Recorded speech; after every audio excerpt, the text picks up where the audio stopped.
अगला जो चैप्टर है वहाँ पे कुछ व्याधियों के बारे में बताएंगे। हम लोगों ने व्याधियों का वर्गीकरण पढ़ा है ना, आदि बल प्रवृत्ति, जन्म बल प्रवृत्ति, ये सब हम लोगों ने कहीं ना कहीं बीएमएस में किसी न किसी प्रॉप में इसको पढ़ा हुआ है। लेकिन मूल रूप से कहाँ है, वो यहाँ पे सूक्ष्म सूत्र 24 में है, और भी कई जगह पे है, जैसे चरक सूत्र 28 में भी हम लोग पढ़ते हैं, चरक विमान में भी हम लोग पढ़ते हैं, है ना। तो यहाँ पे इसको हम कह सकते हैं व्याधि के भेद।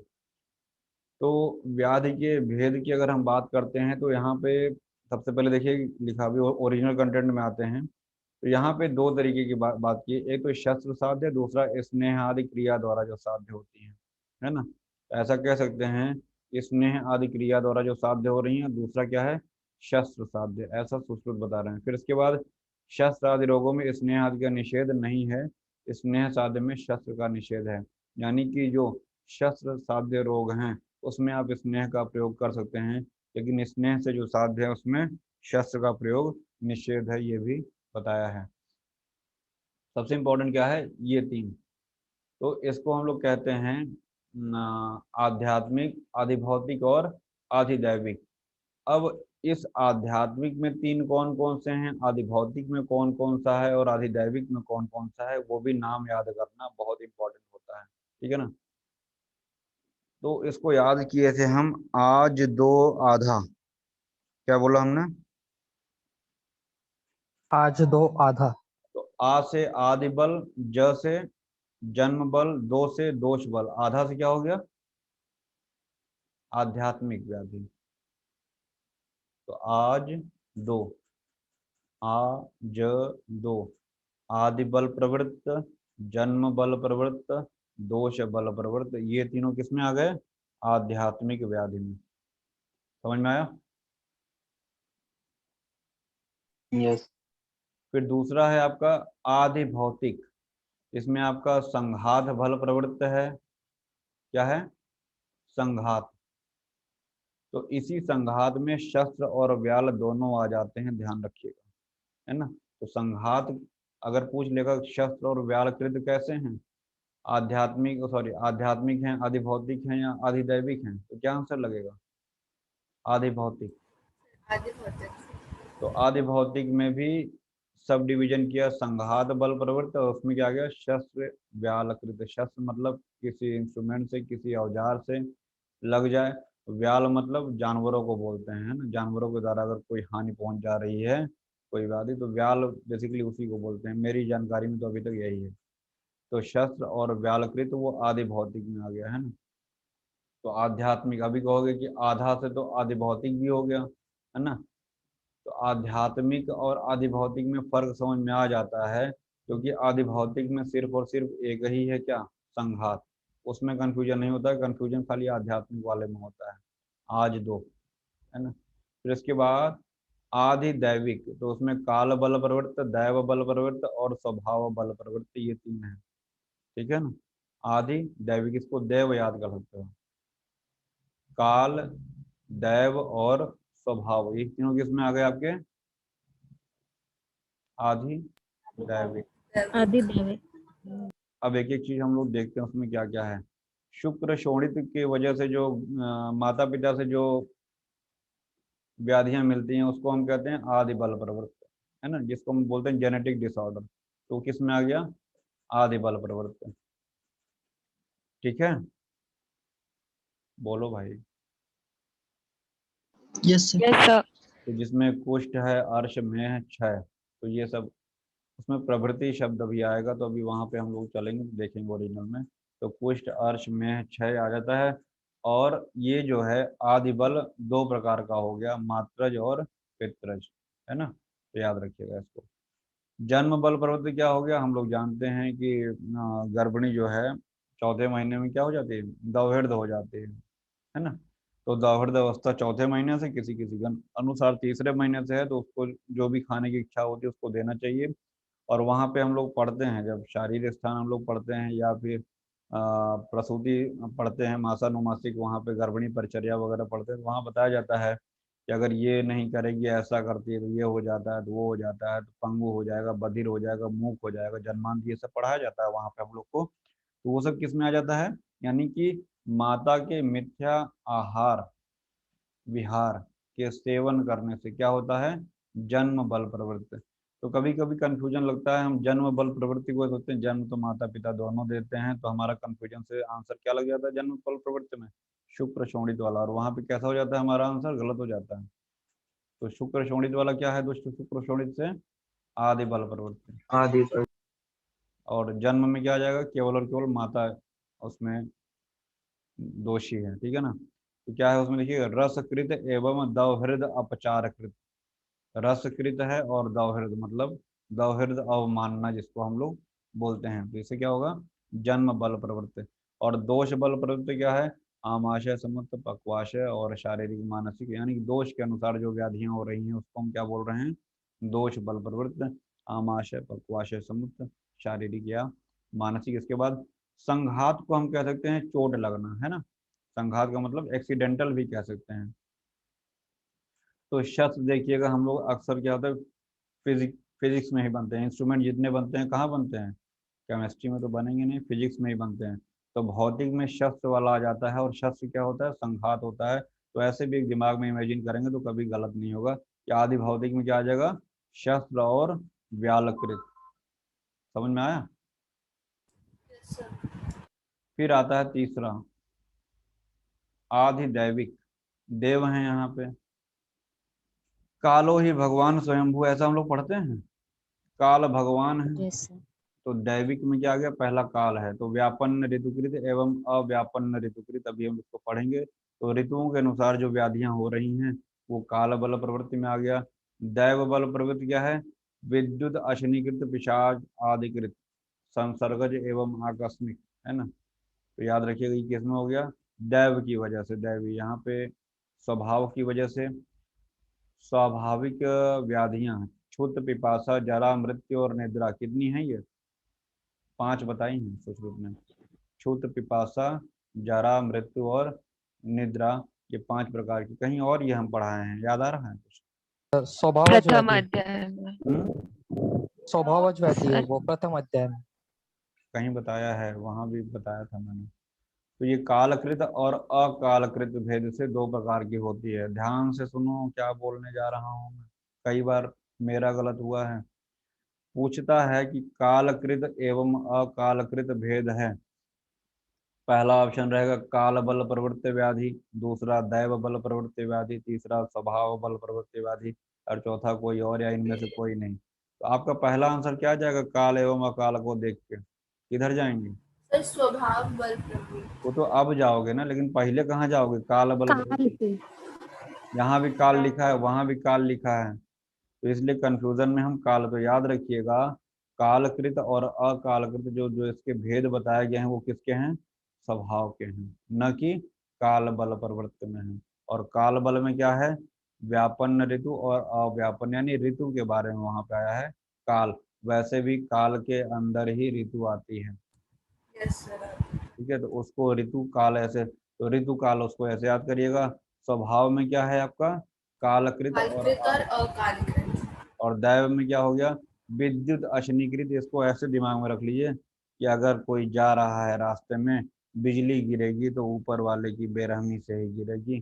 तो दैव में विद्युत, हम इसको बिजली अगर मान लें, है ना, जो बिजली गिरती है आकाश से, या पिशाच, या पिशाच यानी जो भूत पिशाच जो होते हैं ना, उनकी अगर बात करें तो ये सब किस में आ गए आपके, दैव बल प्रवृत्ति में। और ये दो तरीके कौन कौन से हैं, संसर्गज और आकस्मिक, ठीक है। तो एक चार्ट बनेगा बच्चा, और उस चार्ट को बना के आप इसको पढ़ेंगे तभी याद होगा। इसके बाद हम लोग पढ़ते हैं एक धातु प्रदोषज विकार, सबने पढ़ा होगा, चरक में भी पढ़ा है, सुश्रुत में भी हम लोग पढ़ते हैं इसको। तो जैसे हम लोग जानते हैं कि अगर हम पांडु की बात करें तो रस प्रदोषज विकार है, हृदय रोग रस प्रदोषज विकार है। वैसे भी रस क्षय का लक्षण क्या पढ़ाया था जब धातु क्षय बताया था, पीड़ा कंप शून्यता क्षय और तृष्णा। रसक्षय रुच्चड़ा कंप शून्यता तृष्णा। अच्छा पीडिको द्वेष्टन कहाँ बताए थे, पूरी 6 में सर। पूरी 6 में होगा सर। और सर्वांग नेत्र गौरव, मज्जा मज्जा वृद्धि। वृद्धि। मेदुर मांस प्रार्थना, मेद 6 में। मेद 6 में। अम्ल शीत प्रार्थना। रक्त में। रक्त में तो ये रस प्रदोषक विकार में कौन कौन से, उसमें जो जो इंपॉर्टेंट है हम बता दे रहे हैं। इसमें आपका देखिए हृदय रोग है, पांडु है, दो तो ये हो गए। साथ ही साथ इसमें देखिए वली पलित आया होगा, दो ये इंपॉर्टेंट हो गए। ज्वर इंपॉर्टेंट है इसमें, है ना। तो ज्वर, हृदय रोग, पांडु, और एक है इसमें कार्श। कार्श भी देखिएगा वायरस से है, अंगसाद है, और वली और पालित। तो वली और पालित समझ में नहीं आता है कि रस प्रदोषक विकार, ध्यान रखिएगा इसको। फिर इसके बाद जितने भी स्किन डिसऑर्डर होंगे वो सब किस में आएंगे, लगभग लगभग रक्त दोषक विकार में। रक्त देखिए कुष्ठ है, विसर्प है, पीड़िका है, मशक, नीलिका, तिलकालक, नक्ष व्यंग, ये सब क्षुद्र रोग हैं। इंद्रलुप्त, प्लीहा, विदृधि, है ना, गुल्म, वातरक्त, अर्श, अर्बुद, रक्त प्रदर। रक्त प्रदर वैसे भी रक्त दोषक, रक्तपित्त, गुदमुख और शिशन पाक, ये सब किस में आ गए, रक्त प्रदोषक। फिर इसके बाद मांस में देखिएगा जहां भी गांठ बन जाएगी वो सब किस में आ जाएगा। इसमें एक चीज याद रखिएगा, अर्श आपका कई जगह मिलेगा अभी। तो देखिएगा रक्त में भी आया है, मांस में भी आया है, दिख रहा है। अर्बुद भी आपको ऐसे मिलेगा, दोनों में दिख रहा है ना। जो भी हमारा नोट्स है उसमें पूरा चितापोती किए हैं, तो वहाँ पे ज़्यादा क्लियर समझ में आ जाएगा। जो भी हमारा बुक है अभी वहाँ पे उस पेज पहुँचेंगे सब समझ में आ जाएगा। सर्कल बना के, स्टार बना के, उसको हमने जो एक जैसे हैं, जो कई में है, उसको हमने लिख रखा है वहाँ पे, तो वहाँ से ज़्यादा समझ में आ जाएगा। अब देखिए अर्बुद आपका देखिए यहाँ भी है, यहाँ भी है, और यहाँ भी है, देख रहे हैं। तो रमा में अर्बुद, मैंने एक ट्रिक बनाया था, रमा में अर्बुद, र से रक्त, मांस से मांस, मेद से वो, में से मेद। तो समझ में आया क्या बोल रहा हूँ मैं। र मा में क्या है, अर्बुद। तो अर्बुद किस में आ गया, रक्त में भी है, मांस में भी है। मांस प्रदोषक। मेद अब ये सब ट्रिक क्या है ना बच्चा, एक बार याद कर लिए हैं तो जैसे हमेशा के लिए जब तक रहेंगे तब तक वो दिमाग से निकल नहीं सकता है, ठीक है ना। तो कभी भी आ जाएगा, चार ऑप्शन रहेगा, चौथा ऑप्शन रहेगा ऑल, तो वहाँ पे ऑल लग जाएगा, क्योंकि वहाँ पे मेरा ट्रिक काम कर जाएगा, कि हमने एक बार ट्रिक उसको बना रखा है। वैसे भी अध्यस्थि, अधिदंत और अस्थितोद और कुनक, कुनक जो होता है जो नाखून में व्याधि होती है, नेल्स, ये सब अस्थि प्रदोषक विकार हो गया। तमोदर्शन बहुत इंपॉर्टेंट है ना। तो तमोदर्शन किस में है, मज्जा में है, देखिएगा। और नेत्र अभिषंद जो कंजक्टिवाइटिस होता है वो भी मज्जा दोषक विकार है। मूर्छा, भ्रम, ये भी आपका मज्जा में ही आ गया। और शुक्र में क्या है, क्लैव्य है, शुक्र आश्मरी है, शुक्र में है, ये सब इसमें आ जाता है। और मेद में आपका मधुमेह है। यहाँ पे एक क्वेश्चन और बनता है, बता रहे हैं।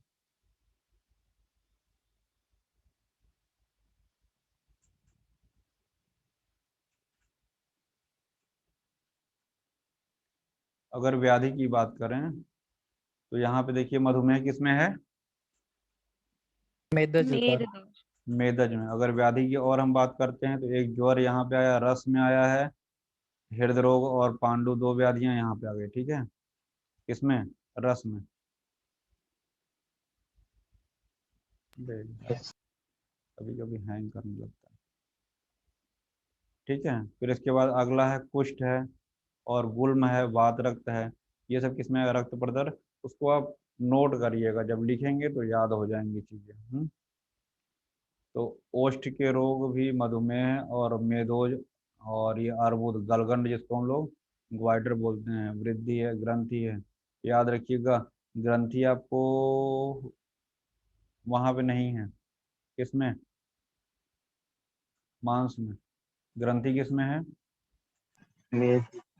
यहाँ भी कंफ्यूजन हो सकता है, ठीक है। गलगंड किसमें है, मांस और मेद दोनों में है। गंडमाला किसमें है, केवल और केवल मांस में है ना। अति स्थूल किसमें है, सर मेदो दोषज में भी गलगंड है। गलगंड है। हम गंडमाला की बात कर रहे हैं बच्चे। यस हमने कहा गलगंड दोनों में है, गंडमाला केवल मांस में है, ये हमने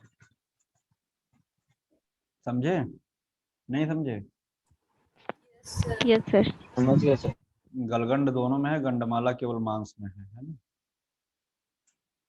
तो माला मांस की, ऐसे कुछ भी याद करो, देखो याद करने से मतलब होता है, तो याद करने से मतलब होता है। और ये वाला फिर इसी चैप्टर में आपको ये वाला श्लोक भी मिलेगा, बहुत ही सुपर हिट है ना। जैसे कहते हैं नहीं, फलानी पिक्चर का ये गाना बहुत सुपर हिट है, वैसे आयुर्वेद के कुछ सुपर हिट श्लोक हैं जिसमें ये भी सुपर हिट श्लोक है। याद आ रहा है कुछ? यस सर, स्थान संश्रय में तो स्थान संचय कौन सी क्रिया काल में था? चतुर्थ चौथे क्रियाकाल। में से। चतुर्थ। चतुर्थ में। कुपिताड़ाम ही दोषाणाम शरीरे परधावताम यत्र संग खवय गुण्यत व्याधि तत्रोपजायते। याद रखिएगा, रेफरेंस इसको सूत्र 24 का है, ठीक है। तो कभी कभी हम कंफ्यूज हो जाते हैं, इसको जो है 21वें चैप्टर में जहां हम लोगों ने छठ क्रिया काल पढ़ा है वहां पे इसको लपेट देते हैं, तो वहां पे मत लपेटिएगा, ये 24 में है, ठीक है। और दोषों का रोग उत्पत्ति से संबंध निमित्त होता है, ये सब चीजें कुछ हम लोगों ने बताई। फिर इसके बाद 25वां चैप्टर है अष्टविध शस्त्रकर्म। इसको बताने से पहले आप लौट चलते हैं वहीं पे, है ना, कहाँ पे?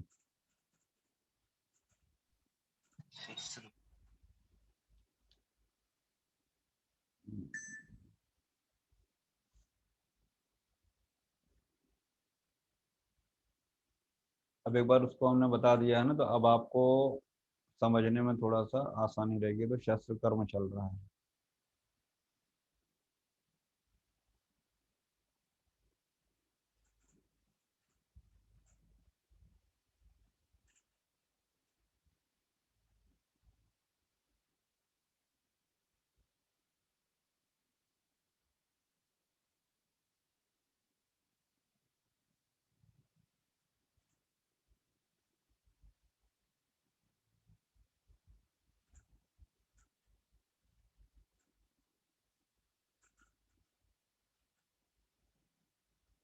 तो चैप्टर का नाम क्या है 24वें का? व्याधि समुद्देशीय अध्याय, है ना। तो व्याधि समुद्देशीय, तो इसमें देखिए दो प्रकार की व्याधि पहले बता रहे हैं। द्विविधस्थ व्याधि है, कौन सी? शस्त्र साध्य और स्नेह आदि क्रिया द्वारा साध्य, ठीक है, तो याद रखिएगा इसको। और फिर कह रहे हैं कि जो शस्त्र से साध्य रोगों में स्नेह आदि निषिद्ध नहीं है, यानी कि जहाँ पे शस्त्र आदि कर्म करना है वहां पे आप स्नेह आदि चिकित्सा का प्रयोग कर सकते हैं। लेकिन जो स्नेह आदि से साध्य हो जाएगा वहां पे शस्त्र चलाने की आवश्यकता नहीं है, ठीक है ना।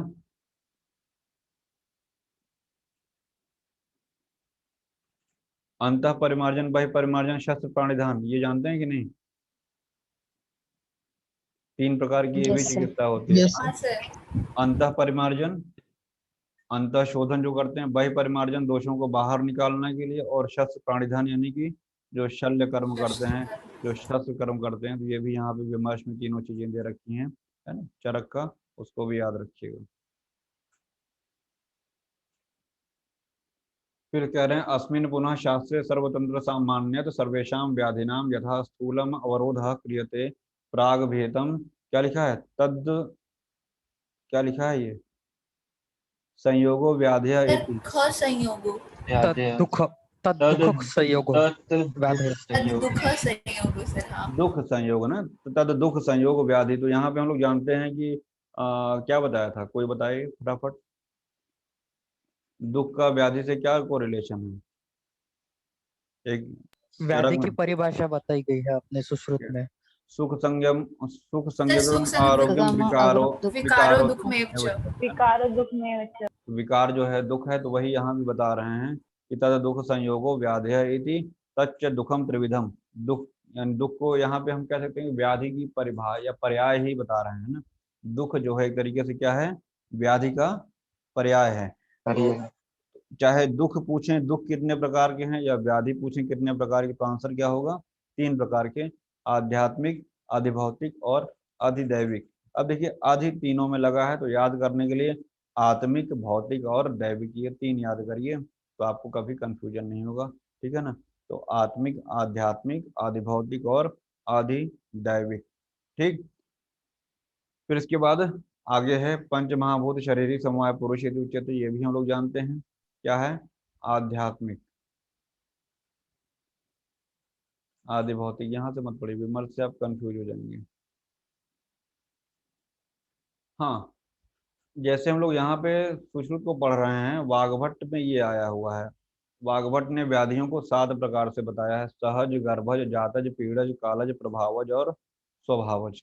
पढ़ा है? नहीं याद आ रहा?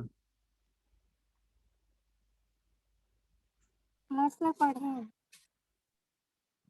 सही गर्भ जानकर, सही गर्भ जानकर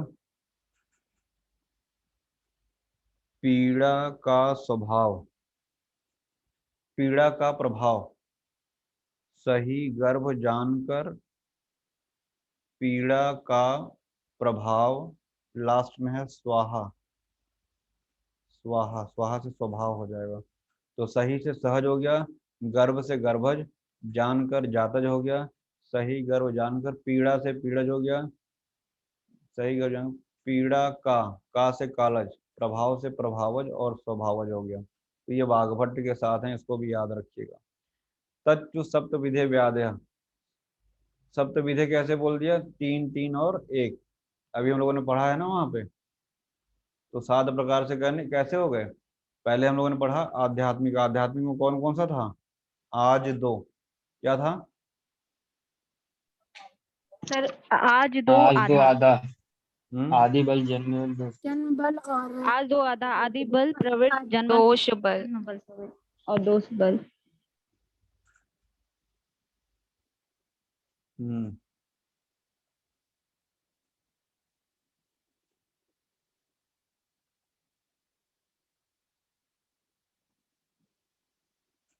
चलो भी बताते हैं, कुछ है दिमाग में खुरापात चल रहा है, कुछ बनाते हैं। हाँ, तो आदि बल प्रवृत्ता, ये शुक्र शोणित दोष है। हमने बताया था कि आदि बल प्रवृत्ति में क्या है, शुक्र शोणित के, दुष्ट शुक्र शोणित कहेंगे, दुष्ट शुक्र शोणित के संयोग से जो व्याधियां हो रही हैं। देखिए यहाँ आया ना, कुष्ठ अर्श प्रभृतय, आया ना ये, यस सर। Yes sir. तो प्रभृतय से वहां पे देखिए सिर्फ 2 व्याधियां हैं, कुष्ठ और अर्श, प्रमेह और क्षय का नाम नहीं। लेकिन अभी हम लोगों ने जो वहां पे मंजूषा वाला मैंने आपको नोट दिखाया, वहां भी प्रमेह और क्षय है। तो जो डल्हर ने टीका की है, उन्होंने टीका में प्रभृतय, प्रभृत का मतलब होता है एटसेट्रा एटसेट्रा, तो वहां पे एटसेट्रा एटसेट्रा से डल्हर ने 2 व्याधियां और ले ली, कौन कौन सी, प्रमेह और क्षय। ठीक है, ये भी एक बार पूछा गया है कि यहाँ पे कुष्ठार्थ प्रभृतय, प्रभृतय से क्या लेंगे, तो प्रमेह और क्षय किसने लिया है इसको, डल्हर ने टीका पे लिखी। ठीक है, समझ में आ रहा है। Yes, sir. फिर इसके बाद जन्म बल प्रवृत्ति में क्या हो गया, माता का मिथ्या आचार, मतलब मिथ्या आहार। ये 2 प्रकार का होता है, एक रसकृत है और दूसरा कैसा है, दौहिर्द अपचारकृत, दिख रहा है ये, दौहिर्द अपचारकृत और रसकृत। और हाँ, ये छूट गया, शुक्र शोणित वाला जो कुष्ठ अर्श प्रमेह क्षय वाला कितने प्रकार का है, ये 2 प्रकार का होता है, मात्रज और पित्रज। ठीक है, तो ये आदि बल हो गया, जन्म बल हो गया, और तीसरा क्या है, दोष बल, है ना। ये मिथ्या आहार आचार कृताश्च, मतलब हम जानते हैं कि दोषों का प्रकोप कब होता है, निदान के सेवन से। निदान सेवन क्या, वो मिथ्या आहार आचार, इन सभी के सेवन से दोष बल प्रवृत्त। तो वे अब द्विविधा, कौन कौन से, आमाशय समुद्र और पक्वाशय समुद्र। पुनः पुनः 2 प्रकार के, शारीरिक और मानसिक, जब 2 दोष होते हैं, दोष 2 प्रकार के, उसी प्रकार से कि जो दोष बल जो प्रवृत्त व्याधियां हैं, वो भी 2 प्रकार की होती हैं। तो ये क्या हो गया, तीनों आध्यात्मिक, त एते आध्यात्मिका। इस श्लोक में कोई दिक्कत हो तो पूछ लो। प्रवृत्तिया का मतलब समझ में आया, यस सर। आदि। Yes sir. तो आदि में Yes, आपका sir. 2 व्याधियां प्रमेह और क्षय आ जाती हैं। तो पूछता है इनमें से कौन सी व्याधि जो है आपका आदि बल प्रवृत्त नहीं है, तो वहां पे दे देगा, प्रमेह भी दे देगा, क्षय भी दे देगा, कुष्ठ भी दे देगा, है ना, और एक कोई अन्य व्याधि दे देगा। तो वहां पे आपको एक्सक्लूड करना रहेगा। तो याद रखिएगा कि कुष्ठ अर्श प्रमेह और क्षय, ये चारों कैसे हैं, आदि बल प्रवृत्त हैं, शुक्र शोणित में है, याद रखिएगा। ठीक, इसके बाद अगला है आपका, ये तो हो गया आपका आध्यात्मिक। दूसरा हमने आपको बताया था कैसा, आदि भौतिक। आदि भौतिक में व्याल और शस्त्र वाला था, तो क्या था वो उसमें, संघात Sir, बल। संघात कृत। संघात बल। संघात। आदि भौतिक देखिए हमने लिखा, ये सब तरीका होता है, उसको आप पेन से लिख लीजिए, हेडिंग डाल लीजिए, संघात बल प्रवृत्ति, यह आगंतवो दुर्बल से बल। तो ये विविधा शस्त्रकृत और व्यालकृत है ना। आदि भौतिक, इनको क्या बोल रहे हैं? आदि भौतिक। और ये भी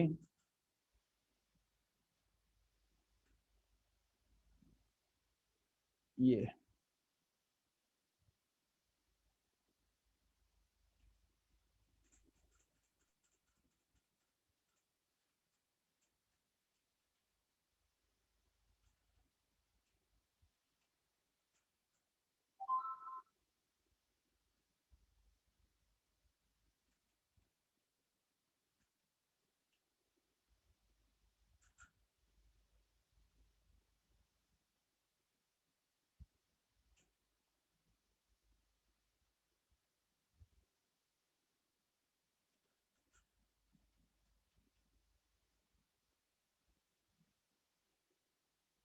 वही चीजें मैंने सब यहाँ पे लिख रखा है, ठीक है, देख लीजिएगा। आदि बल प्रवृत्ति में मात्रज पित्रज हो गया, जन्म में रस हृदय और दौहिर्द अवमानना हो गया, दोष बल प्रवृत्ति फिर शारीरिक मानसिक और आमाशय पक्वाशय समुच्चय, ये सब बता चुके हैं, है ना। रस हृदय और दौहिर्द अवमानना में हमने बताया माता के अपचार की वजह से पंगु हो जाता है ना। मूक मिन मिन वामन, ये सब चीजें हम लोगों ने पढ़ी है। यहाँ पे कुष्ठ अर्श प्रमेह है, ये हम आपको बता चुके हैं, आदि बल प्रवृत्ति में है।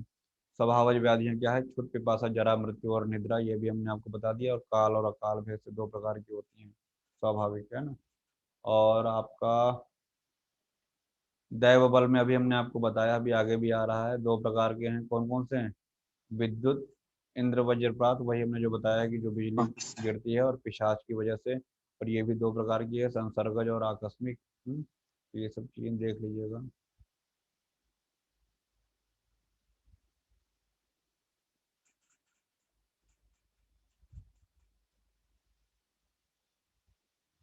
दुर्बल मनुष्य के बलवान के साथ लड़ाई करते समय चोट लगने से जो आगंतुक विकार उत्पन्न होते हैं उन्हें संघातज रोग कहते हैं।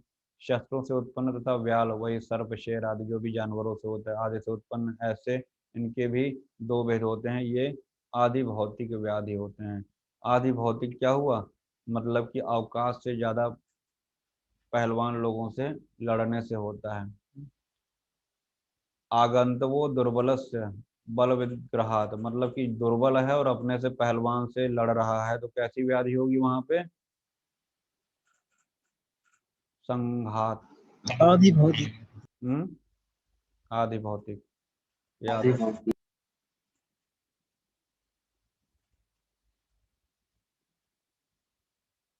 एक फिल्म आई थी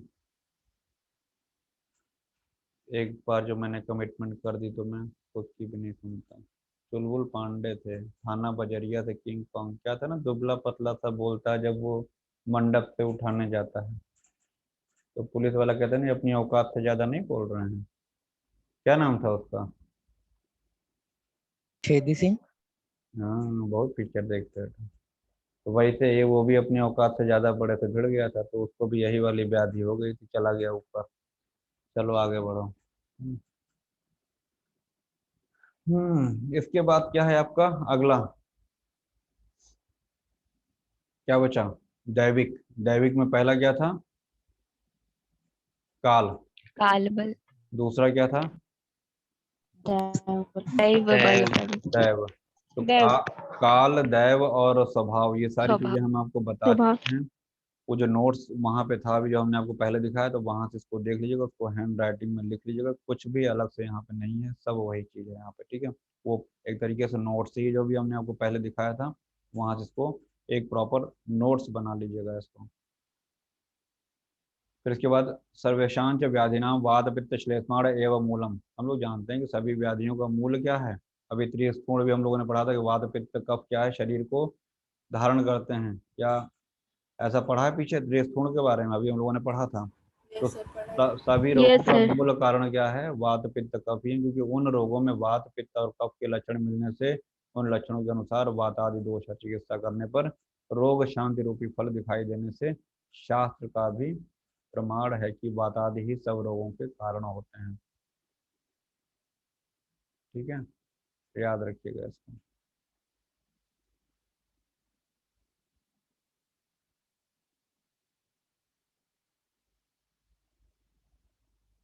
धातु प्रदोषण विकार की बात करते हैं।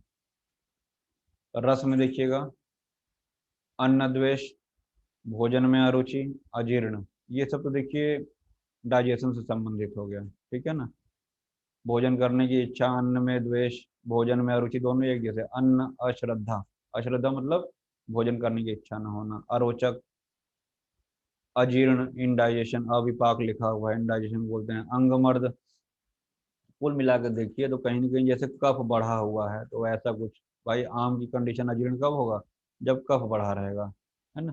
तो कफ बढ़े होने की अवस्था में आम बना रहेगा, तो अन्न से द्वेष, अरुचि, अजीर्ण, अंगमर्द, ये भी उसी में आ गया। ज्वर है, जी मचलाना में देखिए कफ बढ़े होने का लक्षण है। न खाने पर भी तृप्त का मतलब भोजन नहीं किया फिर भी ऐसा लग रहा है तृप्ति, है ना। हृदय रोग है, पांडु है, स्रोतो अवरोध, कफ की वजह से स्रोतस में अवरोध भी होगा। समझ में आ रहा है कि मैं ऐसे बड़बड़ा रहा हूँ? कार्श्य, वैरस्य और चर्म में झुर्रियां पड़ना, उसके लिए देखिए वली पलित आया हुआ है। वली पलित जो रिंकल्स पड़ जाते हैं उसके लिए वली, वली उसको बोलते हैं। पलित क्या होता है? बाल का बालों का पीला पकना। सफेद। वली जो होता है रिंकल्स पड़ना। पलित मतलब पालित। खलित मतलब खाली हो जाना। खलित मतलब बाल खाली खाली होना, होना। मतलब बाल झड़ना। झड़ना। झड़ना तो वहीं से खाली मतलब खाली, गिरेगा तभी खाली होगा। तो बाल झड़ना खालित, पीले होना पालित, है ना। पीले मतलब सफेद होना।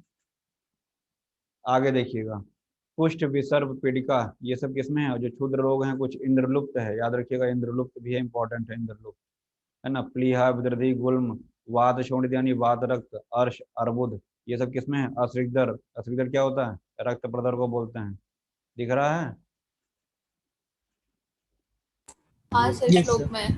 रक्त, पित्त, प्रभृतयो, प्रभृतयो मतलब आदि, ये कैसे हैं? रक्त प्रदोष विकार, और साथ ही साथ गुद, मुख, मेढ्र पाक। गुदा के मुख में यानी गुद पाक, मुख पाक और मेढ्र पाक, ये सब भी किसमें है? पाक सारे रक्त रक्त दोष दृष्टि में। में। चरक में देखिएगा कामला, पिपलू, कोट और श्वित्र, ये भी किसमें जोड़ दिया है? रक्त में ही जोड़ दिया है, ठीक है। याद रखिएगा इसको, हमने यहाँ पे लिख दिया।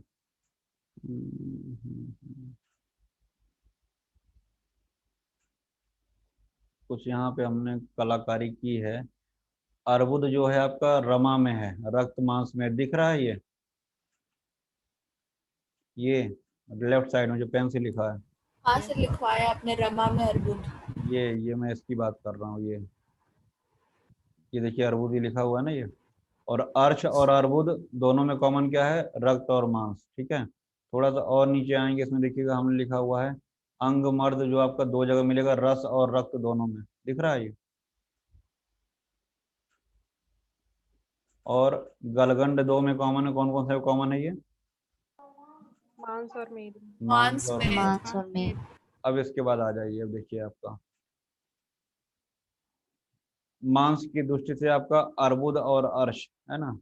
अर्बुद और अर्श आ गया। उपजिह्वा, उपकुश, गलचुंडिका, ये सब हम लोग निदान 16 में पढ़ेंगे। अधिजिह्वा, उपजिह्वा, उपकुश, गलचुंडिका, अलजी, मांसघात। अलजी दो जगह आएगा, वहां भी आएगा, एक नेत्र की भी व्याधि है, तो पढ़ेंगे इसको हम लोग।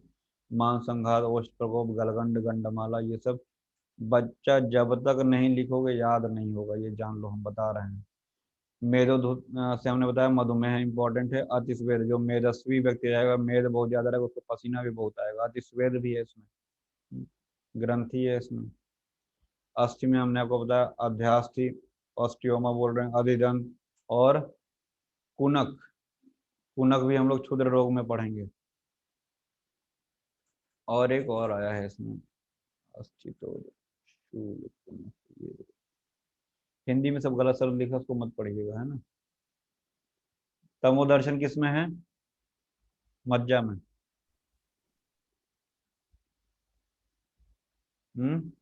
तमोदर्शन। पर्व में स्थूलता, यस। पर्व में स्थूलता हमको समझ में आता है कि अस्थिगत, अस्थि प्रदोषज है, लेकिन अस्थि प्रदोषज में नहीं, किसमें है आपका? मज्जा में है, दिख रहा है। पर्व यस सर। स्थूल, तो ध्यान रखिएगा। और नेत्र विषंद, ये भी बहुत पूछा जाता है, ये भी किसमें है? मज्जा में है, तो लिख लेना उसको, ये भी एक बार पूछा गया है ये।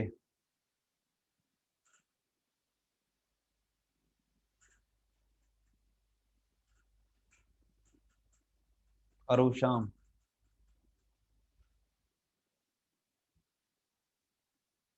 किसमें है?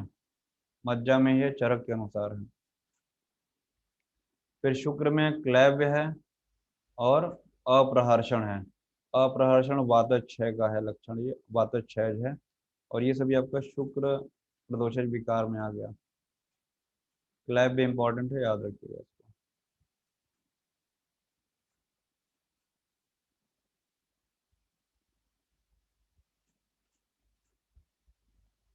ये श्लोक दिख रहा है 19, बताया अभी मैंने, यस सर। मार्क कर लीजिएगा इसको। नेक्स्ट चैप्टर है अष्टविध शस्त्र कर्मी अध्याय।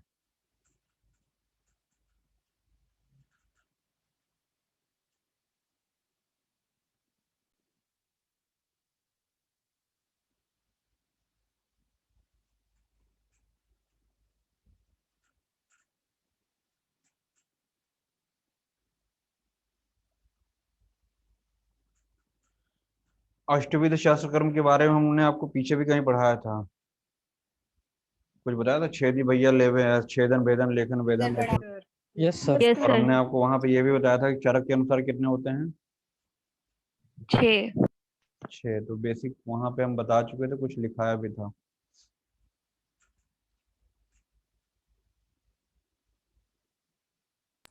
सर अग्रोपहरणी अध्याय। हम्म।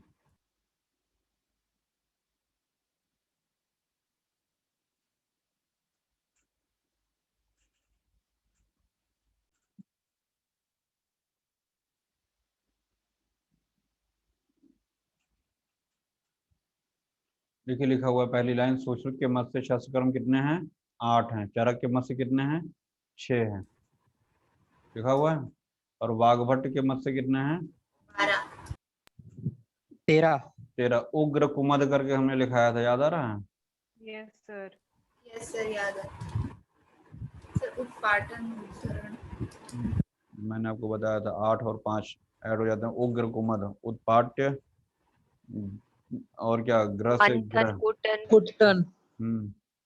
कुट्टन, म से दहन। मंथन, द से दहन। मंथन। याद रखिएगा। आगे देखिएगा, हम लोग छेद्य भेद्य लेख्य वेद्य वो सब पढ़ चुके हैं। 8 प्रकार के शस्त्र कर्म कौन कौन से होते हैं। यहाँ हम लोग ये देखेंगे कि किस व्याधि में कौन सा कर्म करते हैं। अभी आपको देख के लग गया होगा कि ये कैसा चैप्टर है, टोटल रटने वाला।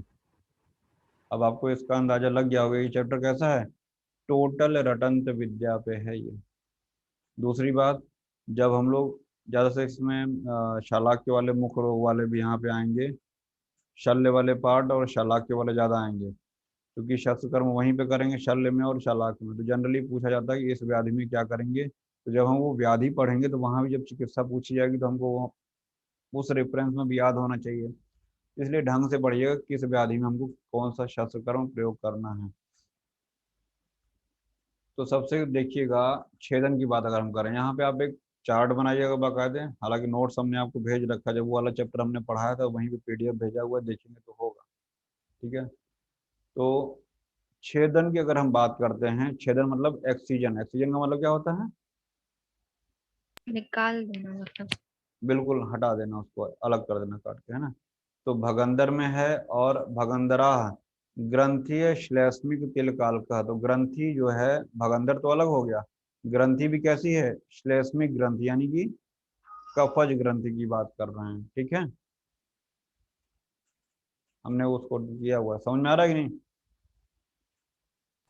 भगंदर अलग हो गया, श्लेष्मिक ग्रंथि हो गई। जब ग्रंथि बढ़ाएंगे उसके पार्ट तो वहां समझ में आएगा श्लेष्मिक ग्रंथि क्या होती है। फिर इसके बाद तिल कालक है, ये भी क्षुद्र रोग है। जब क्षुद्र रोग पढ़ाएंगे तो वहां बताएंगे तिल कालक। नाड़ी व्रण, है ना, नाड़ी व्रण है। वर्त्म नेत्र रोग है, अर्बुद है, अर्श है, यानी कि अर्श और भगंदर दोनों आ गया। चर्म कील भी हम लोग क्षुद्र रोग में पढ़ेंगे। अस्थिगत शल्य, मांस शल्य, यानी कि अस्थि और मांस धातु में अगर शल्य है तो वहां क्या करेंगे? छेदन कर्म। जतुमणि भी हम लोग वहीं पढ़ेंगे जो हम बता रहे हैं क्षुद्र रोग वाले चैप्टर में। मांस संघात, मांस संघात, गलशुंडिका, ये सब मुख रोग में पढ़ेंगे। कंठ रोग में, मुख रोग में, जो हम जहाँ पे हम निदान सोलम पढ़ाएंगे तो वहीं पे सब आएगा। स्नायु मांस सिराओं के सड़े गले भाग में, वल्मीक ये भी क्षुद्र रोग है। शतकोणक हम आपको बता दें कि 5 प्रकार का जो भगंदर होता है उसी का एक पार्ट है शतकोणक। तो जो शतकोणक जो भगंदर होता है उसमें क्या करेंगे, छेदन कर्म करते हैं। तो जनरली तो देखिए भगंदर दे ही दिया, देखिए आप ऊपर भगंदर तो लिख ही दिया है। तब सोचने वाली बात है शतकोणक अलग से क्यों, क्या बाकी जो 4 भगंदर बचे क्या उसमें नहीं करेंगे क्या? करेंगे, जब उसमें भगंदर आ गया तो आ गया। भाई ये शतकोणक अलग से बता रहे हैं तो उसको भी आप याद कर लीजिए। वो जब बताएंगे तो बताएंगे कि 100 ऊंट पे शंभु उन्मार्गी, जब पढ़ाएंगे भगंदर तो वहां पे आएगा पूरा। अधरुष, उपदंश, मांसकंदी, अधिमांस, पूरा जब मुख्य रोग पढ़ाएंगे ना तो वहीं पे आ जाएगा। बार बार ये आ रहा है, मुझे कभी कभी ऐसा लगता है कि मुझे निदान 16 पहले पढ़ा देना चाहिए, क्योंकि बार बार आता है वो सब सारे रेफरेंस में बोलता हूँ। निदान में बताऊंगा, मुख्य रोग में पढ़ाऊंगा, तो बार बार कभी मूड करेगा तो मैं पढ़ा ही दूंगा उसको पहले, ठीक है। निदान 16 ज़्यादा बड़ा चैप्टर नहीं है, उसको पढ़ाने से आपका पूरा मुख रोग, कंठ रोग सब उसमें कवर हो जाएगा, ओष्ठगत रोग सब उसमें आ जाता है, जिह्वागत रोग देखेंगे कभी। तो अधरुष, उपदंश, मांसकंदी और अधिमांस, है ना, ये सब आपका छेदन वाली व्याधियां हैं, याद रखिएगा। क्वेश्चन पूछा गया है अधिमांस पे, मैंने क्यों लिखा हुआ है। इसके बाद भेदन की बात करते हैं, इंसीजन, है ना। तो इंसीजन में देखिए आपका ये भी आपका जो तुंडिकेरी और गिलायु दिख रहा है, ये भी आपका वही निदान 16 का ही है, तुंडिकेरी गिलायु।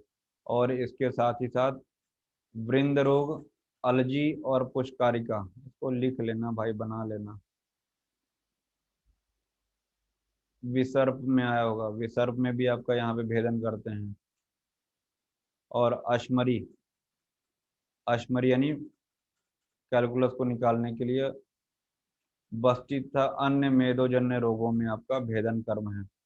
और एक और आया होगा प्रमेह पीड़िका में भी भेदन कर्म करते हैं। ये सारे के सारे इंपॉर्टेंट है, ये जो मैं मार्क कर रहा हूँ।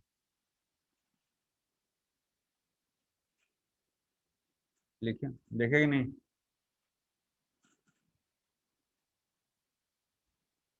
Yes sir. कुंभिका कहाँ की व्याधि है?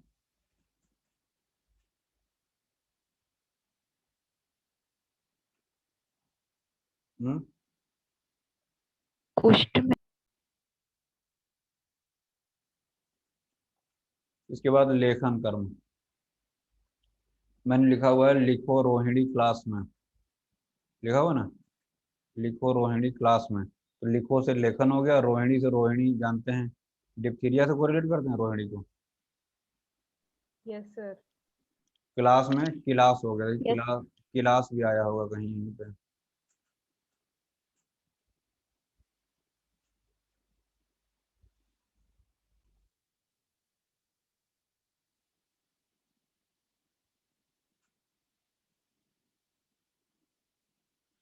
हम्म, देखिएगा यहाँ पे आवाज आ रही है। यस सर, आ रही है। Yes sir. यही हम बताए थे, सुश्रुत ने 8 बताए हैं। छेदी भैया लेवे ऐश, आहरण विश्रावण और सीवन, जो सबसे लास्ट में सीवन कर्म यानी कि सुश्रिंग जो करते हैं। तो छेदी भैया ले वे ऐश, छेदन भेदन लेखन वेदन और ऐशन, लास्ट में 3 एवीएस है, आहरण है, विश्रावण है और सीवन कर्म है। चरक में क्या है, 6 ही है, ऐशन और आहरण को क्या मान लिया चरक ने, यंत्र कर्म माना है। और शस्त्र कर्म उनके अनुसार, चरक के अनुसार 6 ही हैं। वाघभट्ट में 8 सुश्रुत वाले हैं और 5 और ऐड कर दिया है, उग्र कुमद, उग्र कुमद, उत्पाटन, ग्रहण, कुट्टन, मंथन और दहन, ये 5 ऐड कर दिए हैं हृदय में, ठीक है ना। फिर इसके बाद हम लोगों ने बात किया था भेदन जो प्रमाण होता है, शस्त्र कर्म रोमों के अनुलोम दिशा में करते हुए 2 या 3 अंगुल तक भेदन कर्म करते हैं, ये भी हम बता चुके हैं आपको। प्रशस्त्र व्रण के बारे में बता चुके हैं। अब जितनी चीजें आ रही है फटाफट रिवाइज कराते हुए तब आगे बढ़ेंगे। फिर इसके बाद हम लोगों ने पढ़ा है पीछे तिर्यक छेदन कहाँ पे करेंगे, चंद्रमंडल यानी कि हाफ मून शेप का कहाँ पे भेदन करेंगे, है ना, भेदन के बाद छेदन भेदन। इसके बाद अर्धचंद्राकृति, चंद्रमंडल और अर्धचंद्र कहाँ पे करेंगे, ये हम लोगों ने पढ़ रखा है। तो हमने आपको याद करने के लिए बताया होगा PHC, पी मतलब पाद. पाद,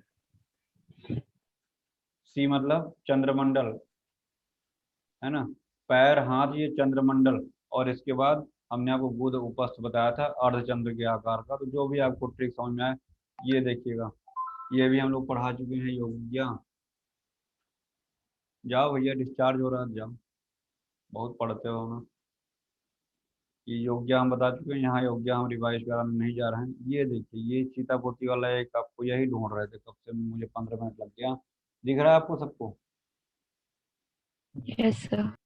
यही आपको जानना है, यही वहाँ पे है। तो ये आपका एक नोट्स तरीके से यहाँ पे बना हुआ है, यहीं से पढ़ लीजिएगा। कुछ ज़्यादा गंदा हो गया है तो अपने हाथ से अगर लिखेंगे तो साफ साफ रहेगा। तो शतकोणक भगंदर है, शतकोणक के साथ साथ बाकी के भगंदर में भी बताया है। श्लेष्मिक ग्रंथि है ना, अर्बुद हो गया, नाड़ी व्रण, अर्श, गलचुंडिका, अधरुष, वाल्मीकि, उपदंश, तिल, कालक हमने ऐड कर लिया। जो जो छूटा हुआ यहाँ पे मांस संघात हो गया, ठीक है।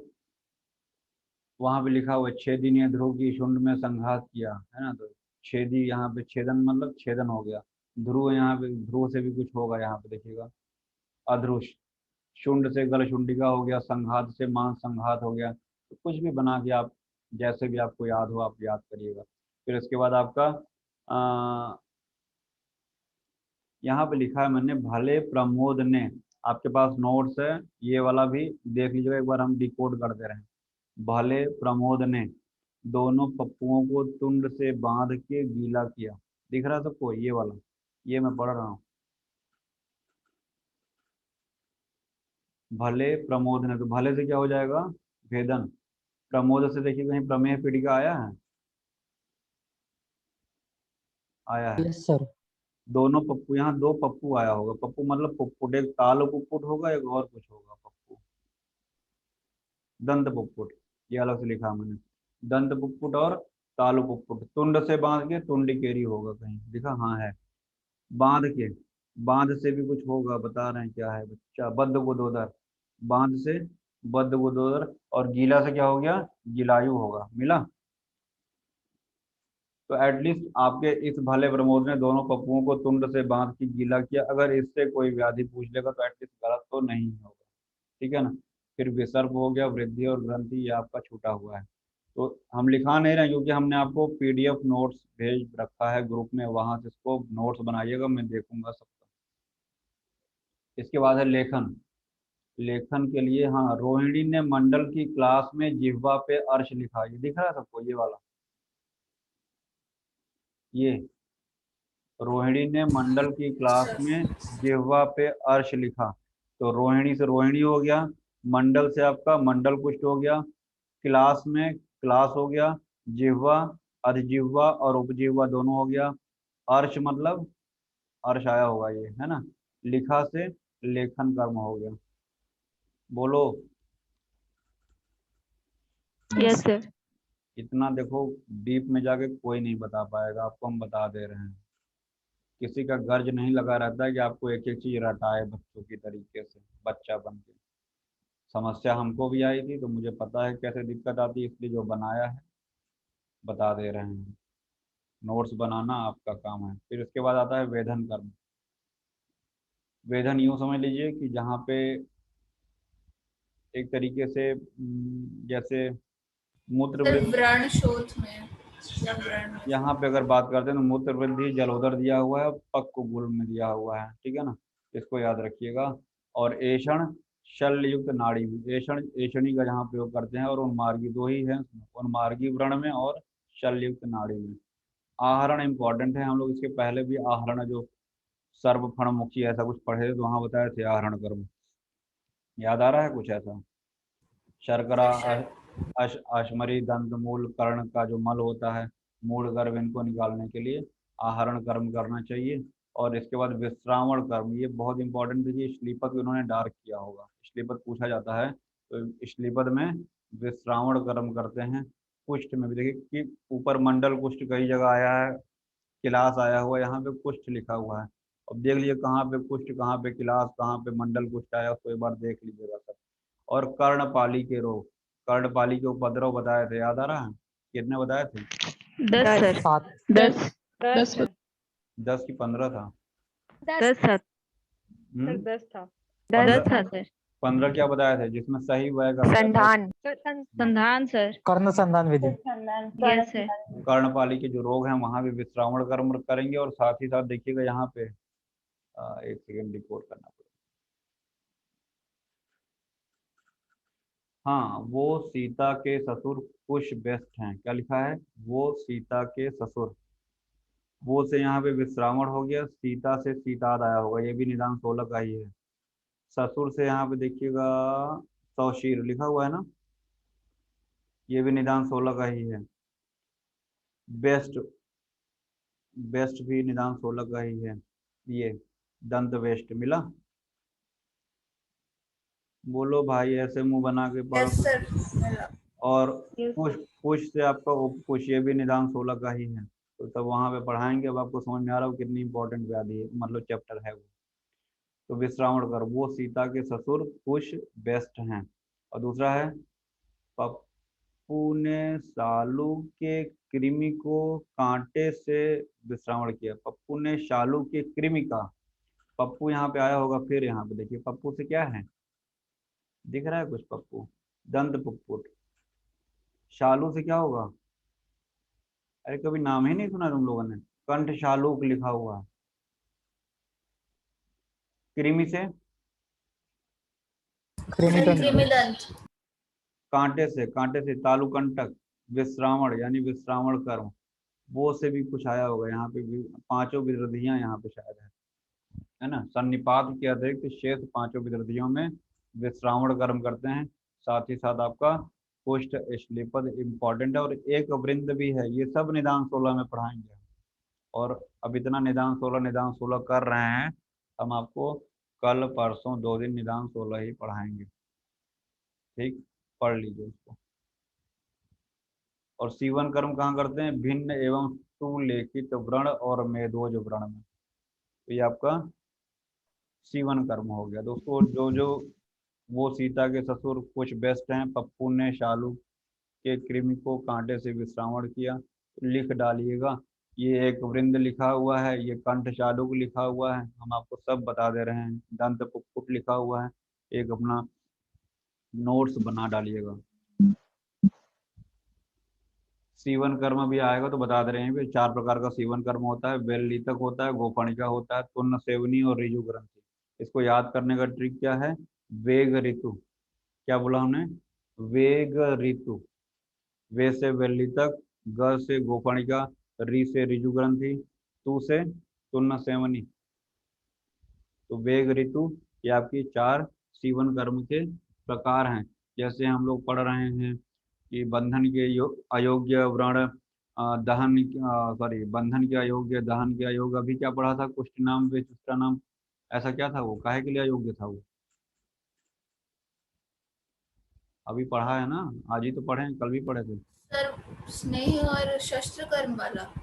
नहीं, कुष्ठ नाम वे चुष्टा नाम, वो क्या था अभी? कृच्छ साध्य। कृच्छ साध्य। तो ऐसे यहाँ भी है, सीवन के अयोग्य कौन कौन से व्रण होंगे? जो क्षार से जले होंगे, अग्नि से जले होंगे, विष से जले होंगे, है ना। मारुत वाहिना न अंतर्लोहित शल्याचित तेषु सम्यक विशोधनम। ये आपका सीवन के अयोग्य व्रण है। ऐसे व्रण का हमको सीवन कर्म नहीं करना है। और जब सूची बढ़ाएंगे तो वहीं पे ये वृत्ता, आयता, धनु, वक्रा, ये सूची के भेद 3 होते हैं और सीवन कर्म के भेद 4 होते हैं। तो सूची मतलब नीडल की बात कर रहे हैं। सीवन कर्म जो नीडल से जो सुचरिंग करते हैं वो कितने प्रकार का होता है? तो कंटिन्यूअस वेल्लितक हो गया, कंटिन्यूअस ब्लैकिंग कट जैसे गद्दा सीते हैं तो गोफणिका हो गया वो। सब क्यूटिकुलर आपका तुन्न सेवनी है। इंटरप्टेड सूचर ऋजु ग्रंथि को बोलते हैं। और सीवन कर्म के लिए अब आज ये तमाम चीजें आ गई हैं। पहले लोग मूर्वा गिलोय के जो तंतु होते थे, अश्मंतक सूत्र, क्षौम यानी कि जो रेशम से जो धागे बनते थे, घोड़े के बाल से सीवन कर्म होता था पहले।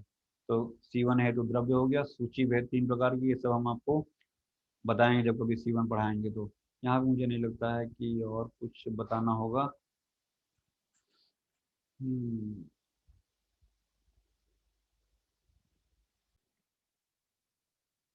तो क्या बताया था मैंने क्लास में? मंडल की क्लास में क्या लिखा? कुछ ऐसा लिखा ना, अर्श लिखा।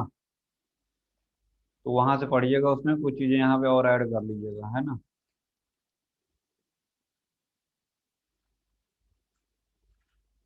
आहरण गर्भ में हमने आपको बताया शर्करा, मूत्र शर्करा, दंत शर्करा, मूल गर्भ, ये सब क्या होगा, इसका आहरण करना है आपको। फिर इसके बाद विश्रावण हमने पूरा अभी फार्मूला मैंने आपको बताया, जिसमें श्लीपद आ गया था, कुष्ठ आ गया था, विदारिका है, शोफ है, गलशालुक है, ये सब चीजें आपको, और सन्निपात के अतिरिक्त अन्य सभी विदर्भियां है ना। तो ये सब चीजें हम लोगों ने पढ़ा है। कृमिदंत, दंतवेष्ट, उपकुश, शीताद, गलशालुक, शवशीर, विदारिका, स्तन रोग, उपदंश, ये सब एक जगह लिख डालिएगा जितना आपको याद हो सके। तो ये अष्टविध शस्त्र कर्म के बारे में यहाँ पे आया है। मेदोज रोग जिनमें भेदन हो गया हो, जिनका सुलेखन कर्म हो गया हो। म्यूट कर लो भाई, म्यूट कर लो।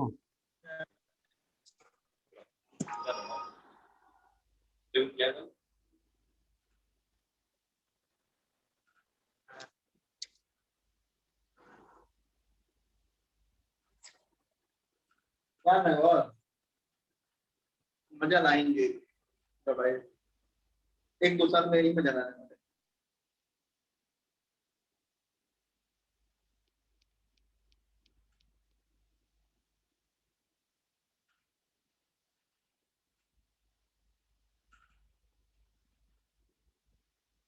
मेदोज रोग जिनमें भेदन हो गया हो, जिनका सुलेखन कर्म हो गया हो, यानी कि भेदन भी हो गया हो, लेखन भी हो गया हो, तथा चल संधि का आश्रय कर उत्पन्न होने वाले सद्यो व्रण या केवल सद्योजात व्रण, जो कि धूल, जीवाणु आदि से दूषित न हो, तथा चल संधि के आश्रित व्रण, इनमें सीवन कर्म करना चाहिए। कुल मिला के दो चीजें ये बता रहे हैं कि सीवन कर्म कहाँ कहाँ करना चाहिए, दोनों पूछा गया है।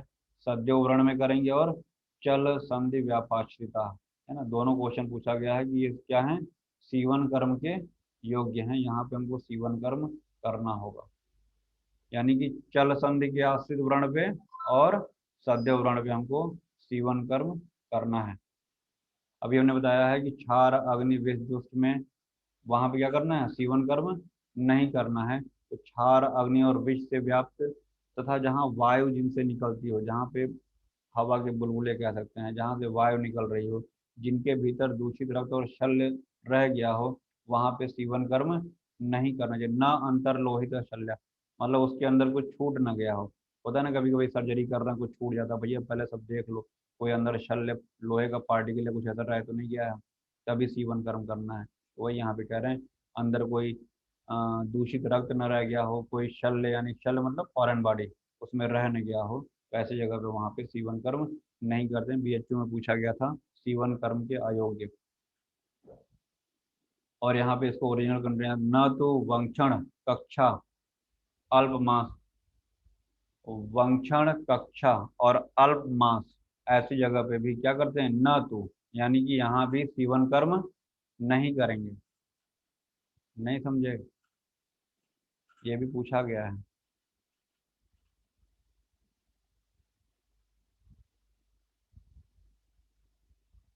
अभी बताया मैंने वेग ऋतु, यस सीवन 4 प्रकार के वेग ऋतु। अब यहाँ पे वेग ऋतु में हमने CBI लिखा है, सी का मतलब कौन बताएगा,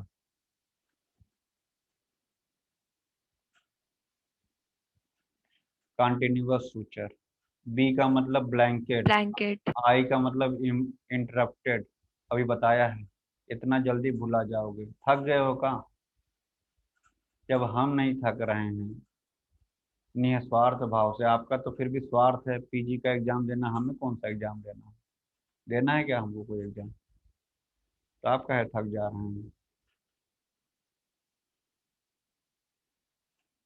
तो ये आपका वेलिता, गोफड़िका, तुन्न सेवनी, ऋजु ग्रंथि याद करने का ट्रिक क्या बताया, वेग ऋतु। वेग ऋतु। अभी बताया कि सीवन के योग्य द्रव्य कौन किन किन से करेंगे, तो क्षण, क्षौम, सूत्राभ्याम, स्नाव्याह, बालेन, है ना। तो अश्व के बाल से, वहां पे क्षण से, क्षौम से, इन सभी से जो है आपका, और फिर मूर्वा, मूर्वा या गुड़ची का जो तंतु होता है उससे हम सूची का, सॉरी, सीवन कर्म करेंगे। यहाँ पे आया है 21 और 22 में, तो इसको ध्यान रखिएगा। अब देखिए ये 23वां और 24वां, देशो अल्प मासे संधौ च सूची वृत्त अंगुल द्वयम आयता त्रयंगुलास्त्रया मांसले चापि पूजिता धनुर्वक्रा हिता। ज्यादा संस्कृत नहीं पढ़ेंगे। कम मांस वाले अंग में तथा संधियों के सीवन के लिए 2 अंगुल लंबी गोल मुक्त सुई चाहिए। मतलब जहां पे कम मांस हो, 3 पॉइंट बनेगा। मांस कैसा हो? कम हो। दूसरा संधि हो, ठीक है, तो कैसा वहां पे होगा? 2 अंगुल लंबी सुई। कैसी? 2 अंगुल। वृत्त। और कैसा होगा? वृत्ताकार होगा। आपने देखा होगा नीडल कई तरीके से आती है जो सुचरिंग करते हैं, तो ये नीडल कैसी होगी? जहाँ पे कम मांस होगा वृत्त होगा, मतलब वृत्ताकार, सर्कुलर होगी, है ना। गोल मुख सुई चाहिए। नहीं समझ रहे हो? सर समझे सर। Yes sir. दूसरा पॉइंट देखिएगा, आयता त्रयंगुला। मतलब पहली बात तो मांसल्य का मतलब जहाँ पे मांस अधिक होगा, मांसल पार्ट जहाँ पे होगा अधिक मांस वाले में। और साथ ही साथ कह रहे हैं 3 अंगुल लंबी तथा 3 धार वाली सुई श्रेष्ठ होती है ऐसी जगह पे।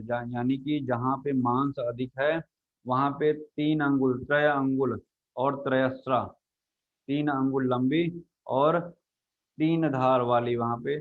ओरिजिनल कंटेंट याद रखिए, हिंदी भूल जाइए। त्रयंगुला, त्रयस्रा और साथ में आयता। तो आयता, अंगुला, त्रयस्रा ये कैसे हैं? मांसल स्किन में या मांसल जगह पे। आयत, त्रयंगुल और त्रयस्रा। ठीक।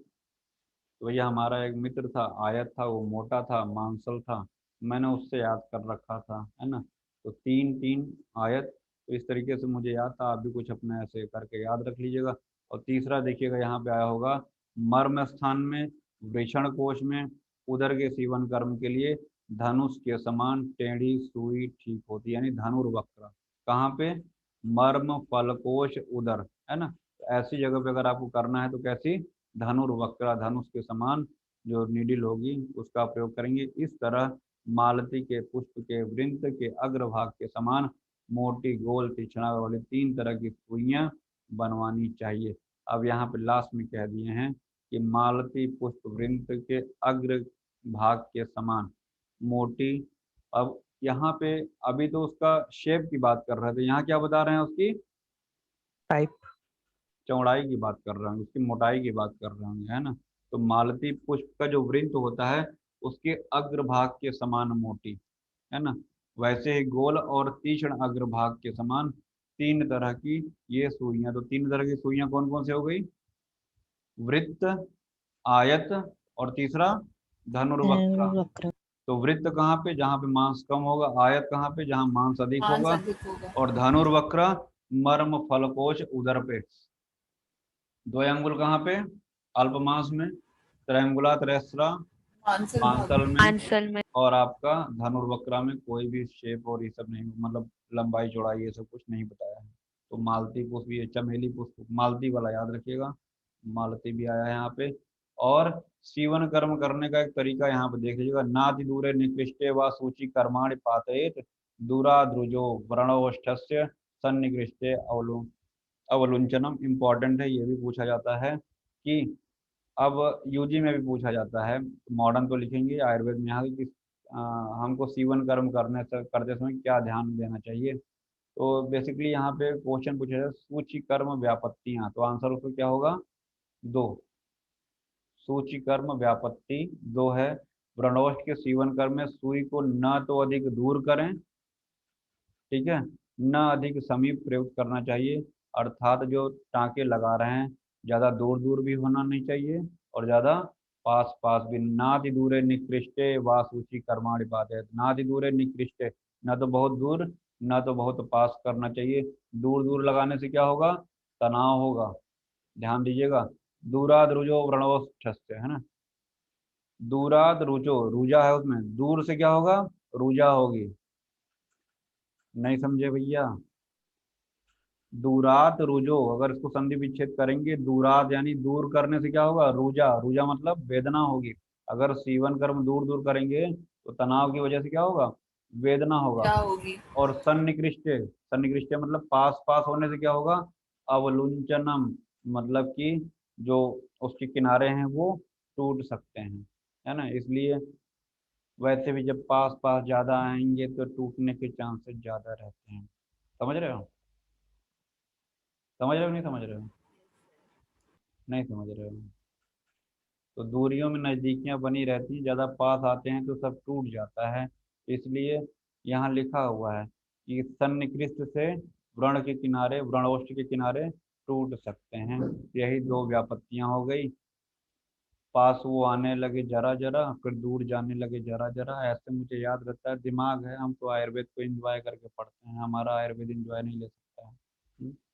हमारा तो एक सिद्धांत है, हम एंजॉय करके पढ़ेंगे तभी हमको याद होगा। तो देख लीजिए। और यहाँ पे शस्त्र कर्म व्यापक कितने होते हैं? 4 4 होते हैं। तो ये भी पूछा जाता है कि शस्त्र कर्म व्यापक कौन कौन से होते हैं, तो उसको देख लीजिएगा। उक्त अष्टविध शस्त्र कर्म में हीन, अधिक, तिर्यक और असावधानी से अपने शरीर में, ये 4 व्यापत्तियां होती हैं। थोड़ा सा इसको हम और बताएंगे, अभी बता रहे हैं। देख लीजिए, कुछ और तो नहीं बचा है।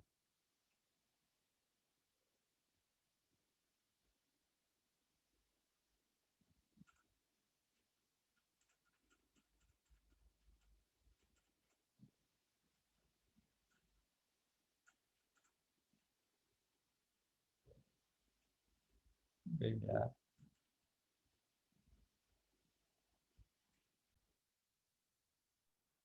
बाकी का हम लोग पढ़ेंगे नेक्स्ट लेक्चर में, ठीक है।